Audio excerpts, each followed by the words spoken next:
Très bien, eh bien, merci beaucoup. Alors, merci à tous de participer à ce webinaire euh, qui peut-être sort un peu de l'ordinaire puisqu'on est sur un sujet paiement tardif. Quelles solutions pour les entreprises dans la zone OHADA?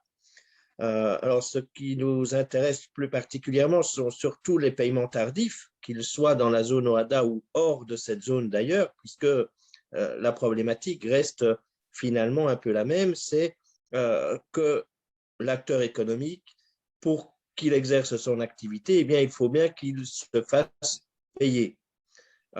C'est aujourd'hui quelque chose qui est problématique. On a constaté qu'environ 95% des entreprises dans la zone OHADA particulièrement sont concernées par des retards de paiement. Alors, voilà qui est intéressant. Quelles sont les solutions existantes pour réduire je dirais, l'impact de ces paiements tardifs et surtout, quelles sont les solutions pour que l'entrepreneur, tout simplement, se fasse payer. Vous me direz, on est peut-être un peu éloigné de l'intelligence économique et du débat sur l'intelligence économique. Eh bien que pas du tout. Dans la nomenclature de ce qu'on appelle les atteintes à la sécurité économique, vous avez une famille d'atteintes capitalistiques, comme on les appelle, et dans ces atteintes capitalistiques ou financières, eh bien, on a bien cette catégorie de paiement tardif.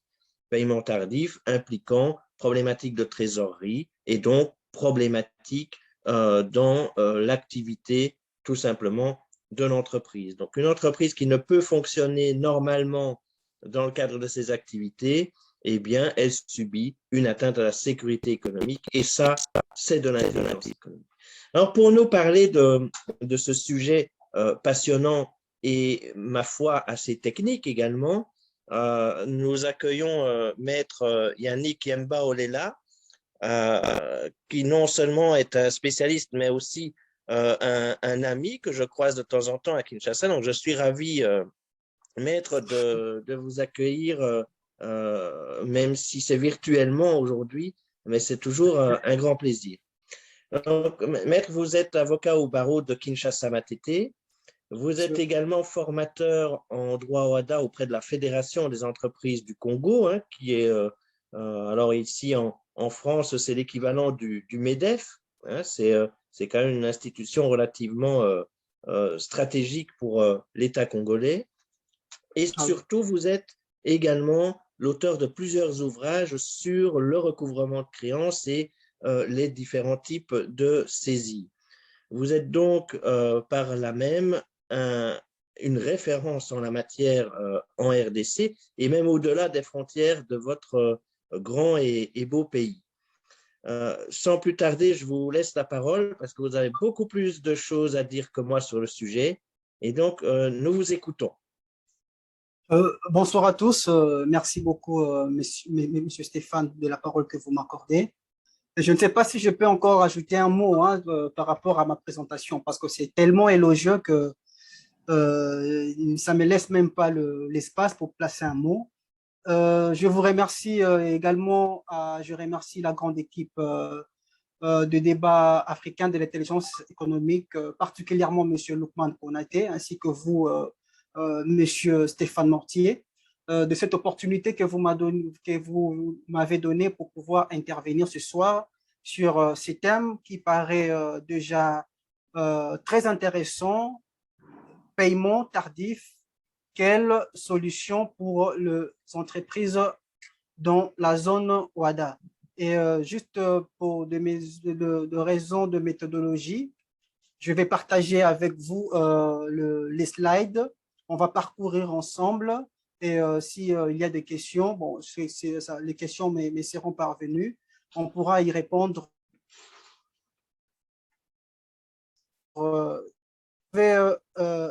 Dit monsieur Stéphane, je suis avocat au barreau de Kinshasa-Matete. Je suis formateur OHADA à la Fédération des entreprises du Congo, auteur de plusieurs ouvrages en matière de recouvrement. J'ai mon premier ouvrage que je vous présente qui porte sur la pratique des saisies conservatoires et attribution des créances en souffrance, publié à Kinshasa, et le second ouvrage qui a été préfacé par M. Stéphane Mortier. Ça porte sur l'exécution des décisions OHADA et les défenses exécutées à la lumière de l'article 76 du Code de procédure civile congolais. Cela étant, c'est que je crois bien qu'à la fin de notre intervention, chacun de nous sera à même de pouvoir identifier les causes et les conséquences des impayés pour la mise en place d'un dispositif de prévention en interne ou des protections également en externe contre les risques éventuels des impayés. Et on sera on disposera de techniques nécessaires et efficientes pour un recouvrement des tailles bien efficace plutôt. Et enfin, on va améliorer la qualité de communication au niveau de chaque département de l'entreprise et chacun de nous saura quand est-ce qu'il faut alerter le plus tôt le problème pour éviter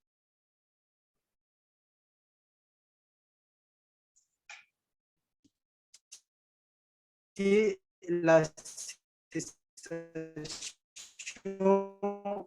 de paiement. Mais pour question de paiement,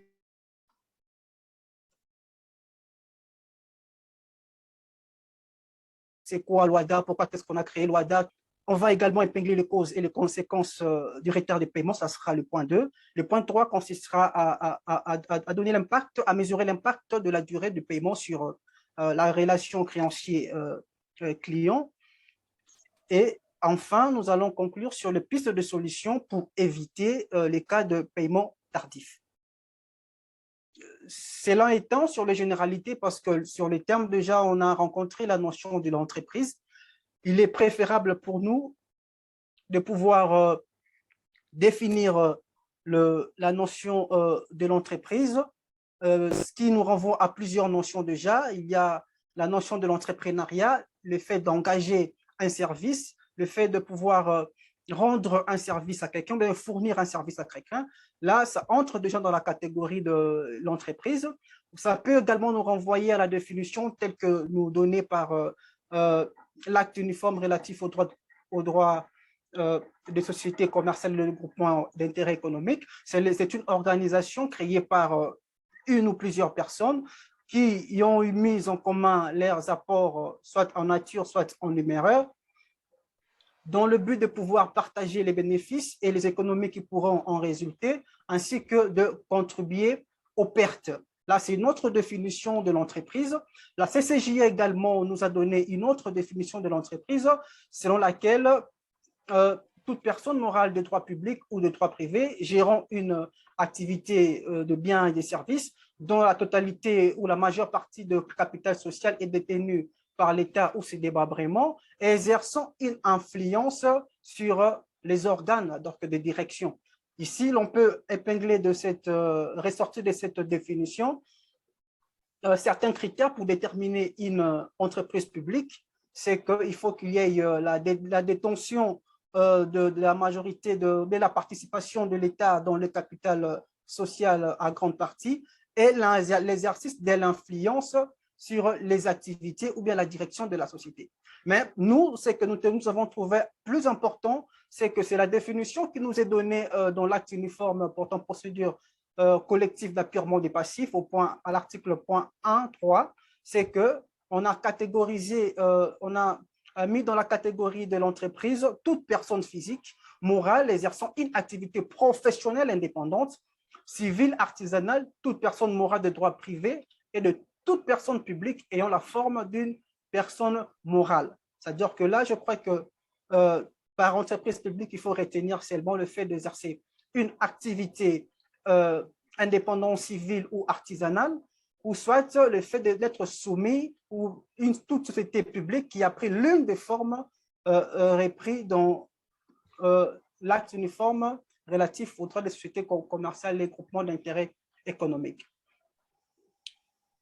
c'est quoi OHADA? Parce que dans les thèmes également, c'est on a parlé de la zone OHADA. Il est important pour nous de pouvoir également passer en revue rapidement pour permettre également aux participants de comprendre en fait, l'espace OHADA est constitué de quoi.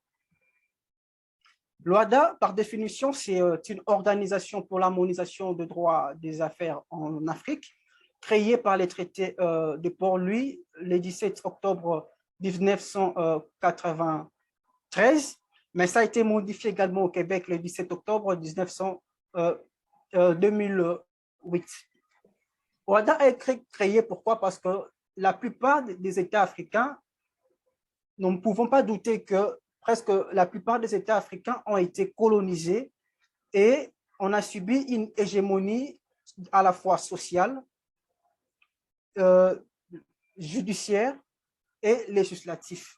Et après la colonisation, il s'est fait que certaines législations, héritage de la colonisation, réglementaient toujours les secteurs économiques. Et après la colonisation, certains États ont eu quand même à légiférer sur des questions qui ont été légiférées lors de la colonisation. Donc, il y avait une superposition de normes. Certaines dispositions de la colonisation n'ont pas été abrogées. Donc, il a fallu, cette situation a créé une insécurité juridique. Donc, il a plu à certains chefs de l'État et beaucoup plus aux opérateurs économiques de pouvoir exiger la mise en place d'une structure ou bien de lois qui pouvant harmoniser, bien assainir l'environnement juridique et judiciaire. D'où les droits OHADA par les actes uniformes. Donc, les traités étaient mis en place pour pouvoir élaborer l'adoption des règles communes simples, modernes, adaptées à la situation de la plupart des États africains au regard des exigences des échanges internationaux. Les droits OHADA, c'était un droit qui vise donc l'intégration juridique, dotée de la personnalité juridique également. Elle comprend plusieurs organes, notamment le secrétariat permanent, il y a le conseil de chefs d'État et de gouvernement, il y a la Cour commune de justice et d'arbitrage, chargée de pouvoir assurer l'interprétation des actes uniformes et la qualification de jurisprudence, de déterminer quand même la jurisprudence. Il y a l'école régionale de la magistrature chargée de pouvoir former le personnel judiciaire parce que longtemps, les opérateurs économiques se plaignaient beaucoup plus de l'insuffisance de formation de certains personnels judiciaires appelés à trancher certaines questions importantes liées à l'économie.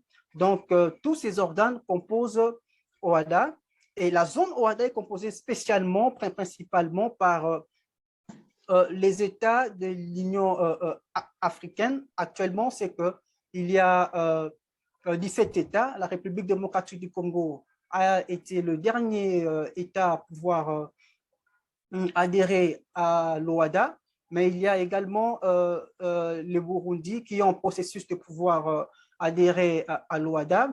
C'est que l'article 53 élargit également le champ d'adhésion aux autres pays qui ne sont même pas membres de l'Union africaine de pouvoir adhérer au OHADA, à condition que les invitations soient données par les États membres de l'OHADA. Et nous avons tantôt dit que OHADA, c'est un droit qui vise l'intégration juridique, c'est-à-dire quoi? On avait constaté qu'il y avait plusieurs systèmes juridiques également, régis par différents textes éparses, certains inadaptés aux réalités économiques de la mondialisation également.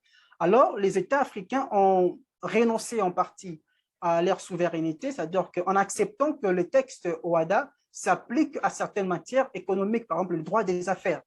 Et ces matières sont reprises à l'article 2 du traité OHADA. Notamment, il y a les droits de sûreté, les droits de commerce général, il y a les droits des sociétés, il y a les droits de recouvrement, l'appurement des passifs, il y a les droits comptables, l'arbitrage, il y a plusieurs autres matières qui sont reprises à l'article 2 que je vous ai présenté là au slide.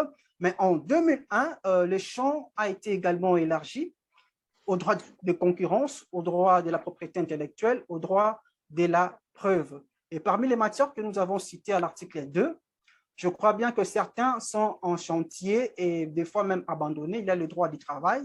Le projet a été abandonné pour des raisons, je crois, politiques et économiques. Il y a également le droit des obligations. Il y a eu dépassement des mandats des experts parce qu'ils avaient reçu mandat uniquement d'élaborer les droits de contrat. Ils sont allés au-delà de leur mandat. Il y a même le professeur Massamba qui avait proposé que l'on puisse considérer le droit des obligations comme un droit de référence pour répondre également aux exigences des lois d'A qui visaient l'harmonisation plutôt que l'uniformisation telle que prônée par les actes uniformes. Il fallait que cet acte des obligations soit comme une loi de référence à laquelle les États membres pourront s'y référer. Et l'applicabilité du droit au HADA, c'est que la mise en demeure, c'est prévu à l'article 9, c'est que c'est 60 jours après adoption et 90 jours après la publication, les actes uniformes entrent en vigueur dans les États parties. Les actes uniformes au HADA, donc qui régit différentes matières qui sont prévues à l'article D et d'autres qui ont été élargies en 2001, c'est que les actes uniformes sont d'application immédiate et obligatoire, c'est-à-dire tel que prévu à l'article 10 du traité OHADA, c'est que les actes uniformes sont directement applicables et obligatoires dans les États parties, nonobstant toute disposition contraire de droit interne, antérieur ou postérieur.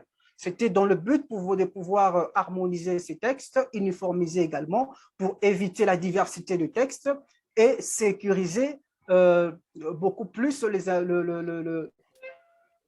climats des affaires.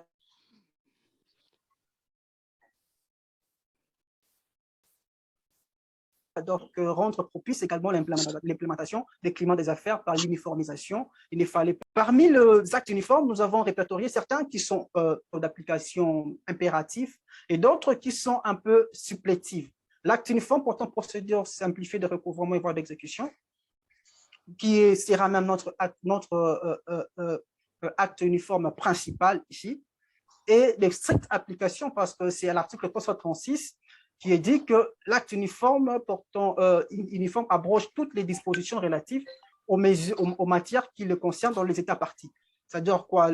Dans une même matière, on ne peut pas concevoir de textes nationaux qui sont contraires et qui légifèrent également sur la même matière. Donc, en cas, après son entrée en vigueur ou après adhésion de certains États qui pourront adhérer, ils verront que dans le matière de recouvrement, seul l'acte uniforme portant procédure simplifiée de recouvrement et voie d'exécution va s'appliquer et ça va abroger toute disposition contraire. Il y a également l'acte uniforme sur le contrat de transport des marchandises par route, qui est de stricte application, mais des dispositions supplétives du commercial général qui renforcent les dispositions. Je peux citer l'article 234 qui dit que les dispositions de présent livre s'appliquent au contrat de vente des marchandises entre commerçants, personnes physiques ou personnes morales, y compris ces de fourniture de marchandises destinées à des fabrications ou des productions, sauf stipulation conventionnelle contraire. Vous voyez un peu ici, c'est que les parties sont libres de pouvoir prévoir dans leur convention, c'est que l'élection des forts ou la loi qui sera applicable, même si les sociétés, même si les contractants résident dans la zone OHADA, même si les activités vont s'effectuer contrat, l'élection de forts est désignée, même la loi qui sera appliquée. L'acte uniforme relatif au droit commercial général ne va pas s'appliquer à ces contrats-là parce que les parties sont libres de déterminer la loi qui sera applicable, quelle que soit la région dans laquelle elle se trouve. Il y a également un autre problème qui se pose parce que nous avons dit qu'à l'article 10, l'acte uniforme, donc le traité consacré la supranationalité des actes uniformes. Mais l'article 196 de l'acte uniforme sur les sûretés, il est prévu en matière d'inscription hypothécaire par rapport à la durée, parce que la durée prévue par l'acte uniforme, c'est de 30 ans, mais on dit que lorsque la loi nationale des États parties prévoit une durée plus large ou bien une durée inférieure à la durée prévue dans l'acte uniforme, donc on dit sauf disposition contraire d'une loi nationale. Dans ces cas, la loi nationale prime par rapport la durée prévue à la loi nationale prime par rapport à la durée standard prévue dans l'acte uniforme sur les sûretés en matière d'inscription hypothécaire. Nous avons également noté un problème de conflit alors que dans des actes uniformes, parce qu'il y a eu un conflit entre les actes uniformes et les textes nationaux. Et ce conflit a été résolu à l'article 10, qui consacre l'abrogation, l'application immédiate et l'abrogation également immédiate. Mais nous avons également noté certains cas d'interprétation, alors qu'un conflit entre les dispositions sur les sûretés à l'article 227, qui consacre que le sûreté constituée, consentie et créée avant l'entrée en vigueur reste alors d'application des textes nationaux qui régissaient la Constitution.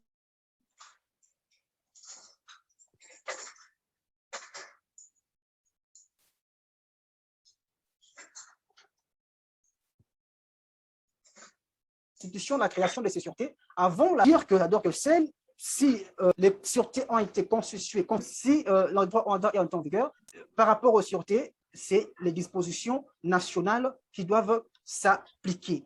Donc, c'est un peu ça. Mais on a noté certaines, que lors de l'interprétation, dans la pratique, c'est que nous constatons devant le cours des tribunaux, l'article 337 également de l'acte uniforme portant procédure simplifiée de recouvrement et de voies d'exécution dispose ce qui suit. Le présent acte uniforme sera applicable aux mesures conservatoires et l'exécution forcée et procédures de recouvrement engagées après son entrée en vigueur.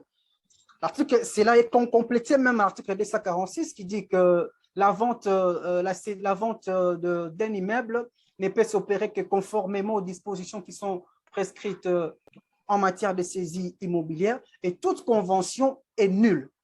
Donc, pour dire que ici, c'est que l'intérêt que de présenter ces deux dispositions ce genre, c'est que si nous lisons mieux l'article 227, c'est qu'en droit national, en l'occurrence le droit congolais, ça prévoyait la clause de la vente par voie parée, par exemple. Donc, c'est prévu dans la loi de 1976 relative à la vente par voie parée, qui en réalité c'est une réalisation, c'est une voie d'exécution en réalité, on réalise l'immeuble. Donc si l'on tient compte de l'article 227, c'est que même si nous voulons vendre l'immeuble, ça sera par rapport à la vente par voie parée. Or, l'article 337 dit que les recouvrements engagés, donc lorsque on veut engager les recouvrements, on doit le faire conformément à l'acte uniforme portant procédure simplifiée de recouvrement et voies d'exécution qui en soi-même interdit la vente par voie parée et les recours même au texte non prévu et même aux conventions qui sera signé par le parti. J'ai même noté également un autre problème d'interprétation à l'article 30 qui consacre le principe d'immunité, qui reprend les personnes qui bénéficient de l'immunité. Il s'agit notamment de personnes morales de droit public ou des entreprises publiques. Mais à l'article 2, on constate également qu'on soumet à l'application de l'acte uniforme portant relatif au droit de sociétés commerciales et groupements d'intérêt économique, les entreprises publiques ayant pris l'une des formes de la société commerciale. Déjà là, on peut noter une certaine contrariété au niveau de l'interprétation, au niveau pratique, parce que le fait de pouvoir prendre l'une des formes prévues dans l'acte uniforme relatif aux sociétés, aux droits des sociétés, automatiquement soumet ces sociétés, quelle que soit même si c'est une société publique, au régime de droit privé. Or, en tant que tel, la CCJ a jugé le 26 novembre 2020 que quelle que soit la forme, lorsqu'une société a pris l'une des formes de la société commerciale prévue dans l'acte uniforme OHADA, elle ne bénéficiera pas de l'immunité d'exécution. Déjà, on voit que l'article 30, on prévoit également les entreprises publiques. Donc là, c'est un autre cas qu'on a rencontré dans la pratique.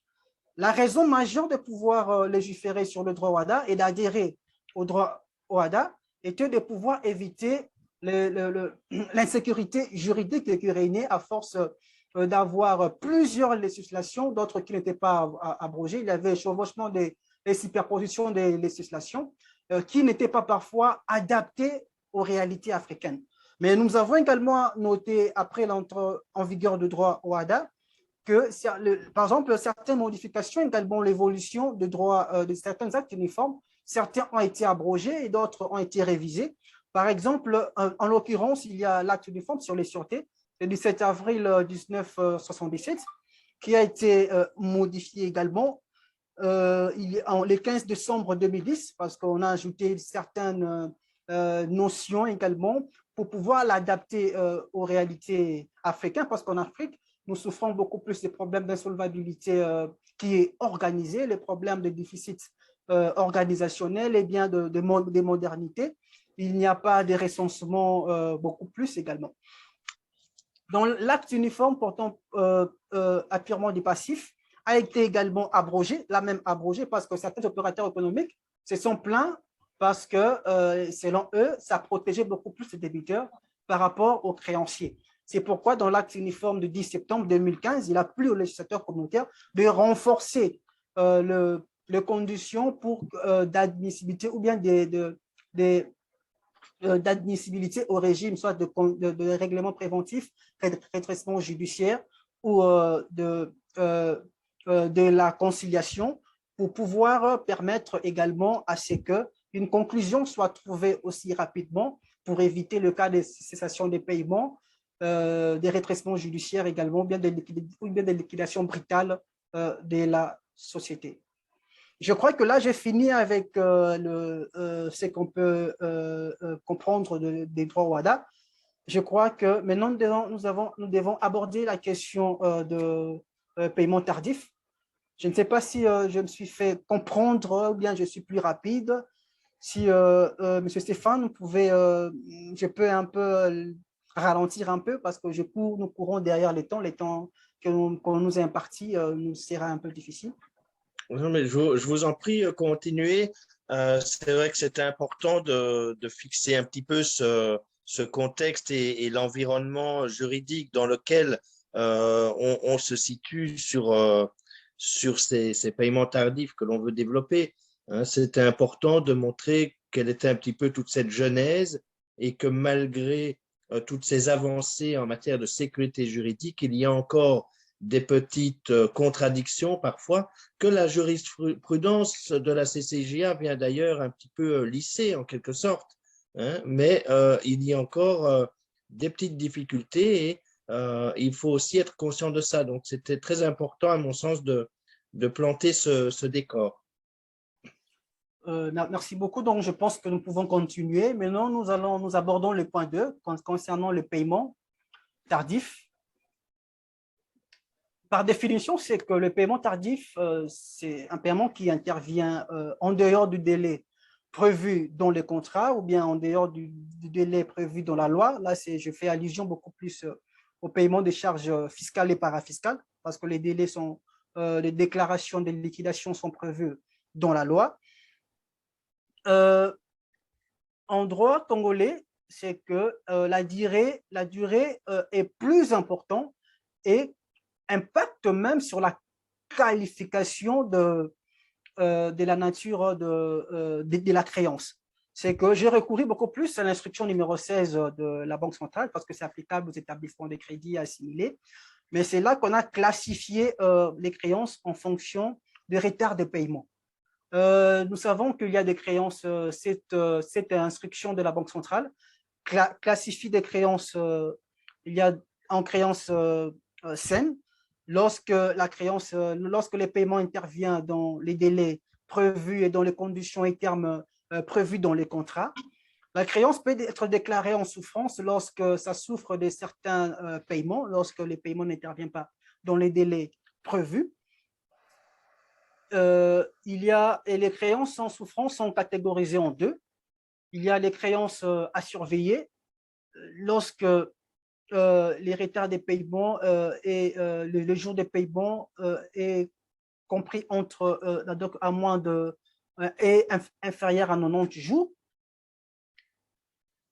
À part ça, c'est qu'il y a des créances non performantes. On peut comprendre lorsque les retards de paiement est supérieur à 90 jours déjà. On parle de créances non, les créances peuvent être qualifiées de non performantes. Il y a les créances non performantes sont classifiées en trois. Il y a des créances prédouteuses, les créances douteuses, les créances compromises. Et la qualification dépend toujours de la durée des impayés. Il y a lorsque c'est de 90 à 179 jours, la créance est prédouteuse. Lorsque la durée des impayés est de 180 jours à 359 jours, la créance est qualifiée de douteuse. Lorsque la créance est de plus de 360 jours, la créance est qualifiée, c'est donc une créance vraiment compromise. Dans certains cas, on peut classer cette créance et les banques ou les établissements de crédit assimilés sont tenus de pouvoir déclarer toutes les créances et le risque qu'il y a, c'est qu'ils sont obligés, par exemple, pour des créances simples, à approvisionner le compte débit à hauteur de 1% de la créance. Pour des créances à surveiller, ils sont obligés de pouvoir approvisionner de 3%, alors que le montant qu'on doit contenir les comptes doit être égal à 3% de la créance. Et lorsque la créance est prédouteuse, les établissements sont tenus de pouvoir approvisionner à hauteur de 20% de la créance. Lorsque la créance est douteuse, ils doivent approvisionner les comptes à 50%. Lorsque c'est une créance compromis, c'est-à-dire que les impayés ont déjà totalisé une durée de plus de, je crois, 10 années. C'est de 100%, quel que soit le changement de la classification, parce que plus tard, on verra que les débiteurs peuvent solliciter une restructuration, un rééchelonnement, et cela pourra changer même la classification de la créance.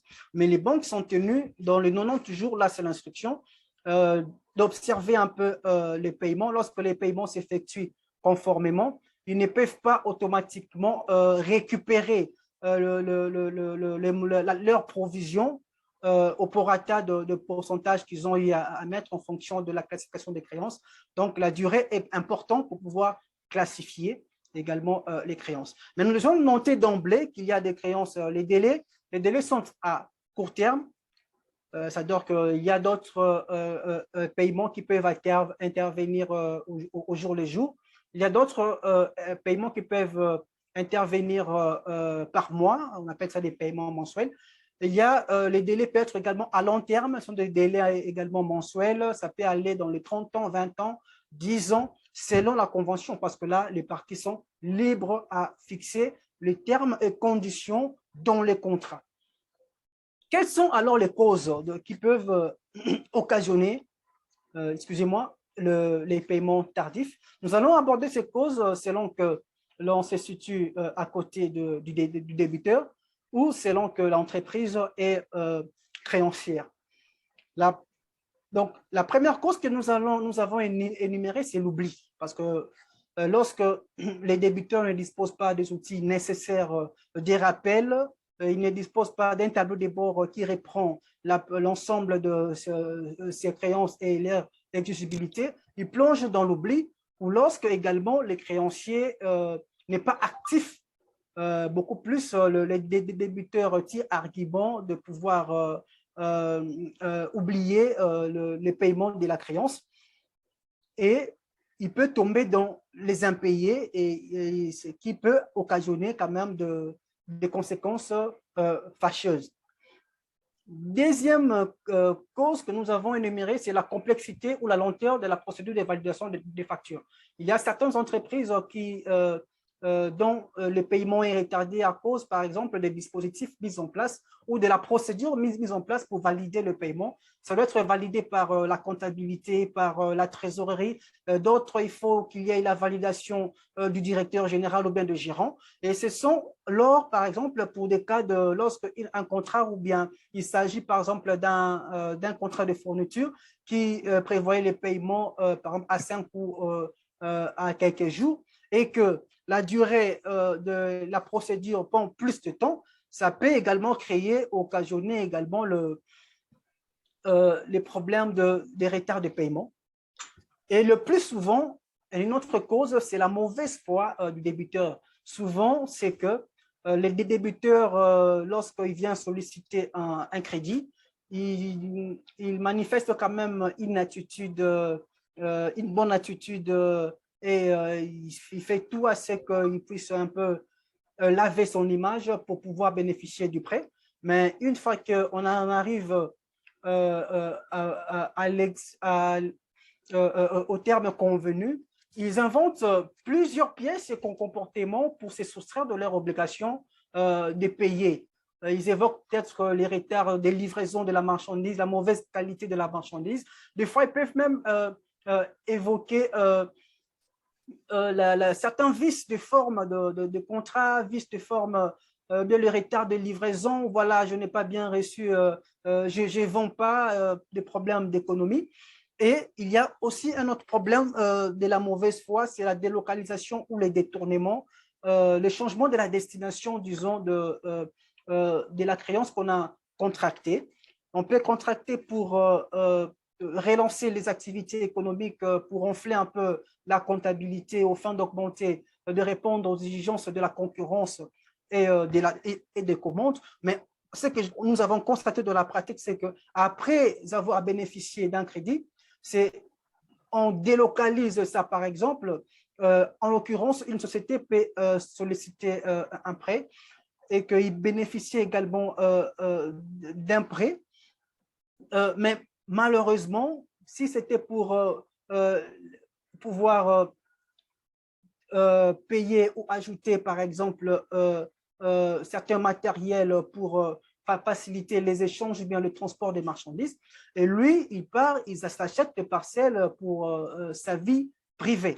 Et ce sont des causes de délocalisation qui peut également faire retarder les paiements et qui traduit également la mauvaise foi parce qu'on dit qu'en Afrique, c'est quand on a l'argent qu'on se souvient d'avoir des fois oublié d'épouser la seconde femme. On s'est dit que, oh voilà, donc j'ai oublié d'épouser la seconde femme alors que j'avais l'occasion de l'épouser. C'est par rapport à l'argent qu'on a eu à détourner de la société. Troisièmement, ce sont des difficultés financières. Là, ça arrive souvent. C'est un problème de liquidité. La liquidité, c'est que lorsque la société peut faire face au paiement de charges courantes, notamment payer le travailleur, payer les charges fiscales, payer d'autres commandes inhérentes au fonctionnement de la société. Ça peut également conduire au problème de solvabilité.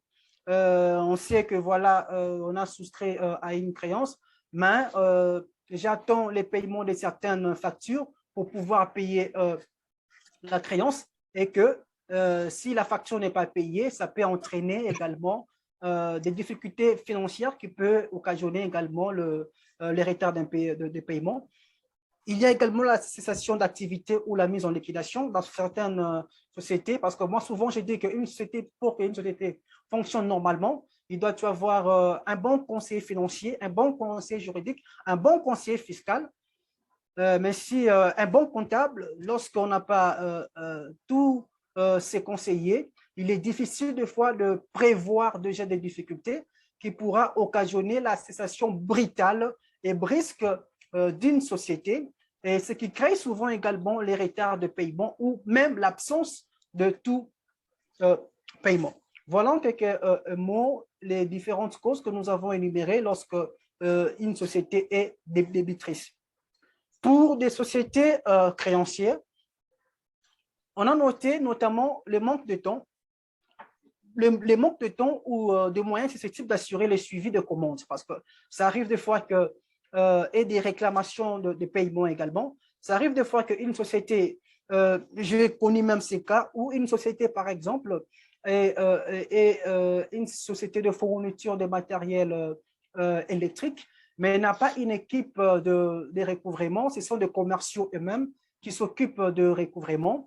Et il s'est fait des fois qu'ils n'arrivent pas à surveiller, à contrôler les créances qui sont exigibles pour réclamer le paiement. Et ce sont des causes des fois qui peuvent également créer les retards de paiement lorsqu'on n'a pas une équipe ou bien des moyens suffisants et nécessaires pour pouvoir rappeler le débiteur de pouvoir payer, parce que le plus souvent, les débiteurs ne payent que lorsqu'il y a contrainte de la part un peu de ses créanciers.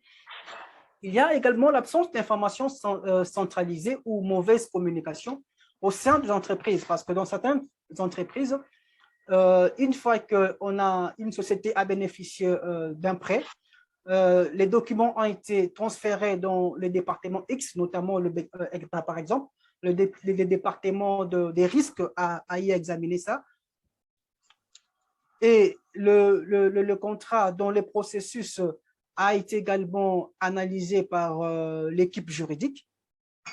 Et quand il n'y a pas communication entre ces services, on ne sait pas, le service de recouvrement ne sait pas, à l'absence de documents à sa possession, ne sait pas répertorier ou identifier les créances qui sont exigibles ou bien prévoir déjà les créances dont l'exigibilité s'annonce déjà pour pouvoir rappeler les créanciers. C'est également un manque, c'est même une cause qui peut créer les retards de paiement.